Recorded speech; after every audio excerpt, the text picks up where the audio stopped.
হলিউডের কিংবদন্তি sci fi franchise Predator আবারও আসছে এক নতুন রূপে, নতুন গল্পে।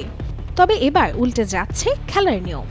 যেখানে এতদিন প্রেডেটর ছিল নির্মম শিকারী, সেখানে এবার সেই পরিণত হবে শিকার। ড্যান ট্র্যাকটেনবার্গ পরিচালিত আসন্ন সিনেমা প্রেডেটর ব্যাডল্যান্ড তাই ইতিমধ্যেই আলোচনার কেন্দ্রবিন্দুতে। ছবির ঘটনা প্রবাহ আবর্তিত হয় দূর পরবর্তী এক শত্রুভাবাপন্ন গ্রহ জেনাকে ঘিরে। সেখানে এক কিশোর প্রেডেটর নাম ডেক নিজ গোত্রের কাছেই পরিত্যক্ত, দুর্বল ও তুচ্ছ বলে ভাবা হয় তাকে। কিন্তু টিকে থাকার তাগিদে নিজের যোগ্যতা প্রমাণের যুদ্ধে নামতে হয় তাকে। শত্রুদের পাশাপাশি লড়াই করতে হয় নিজের রক্তের মানুষের স্বীকৃতির জন্য।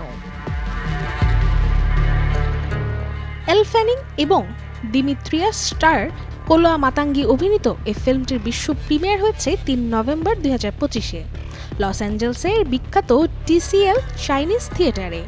আর আসছে ৭ নভেম্বর থেকে এটি মুক্তি পাচ্ছে যুক্তরাষ্ট্র জুড়ে। Desk report, channel 24।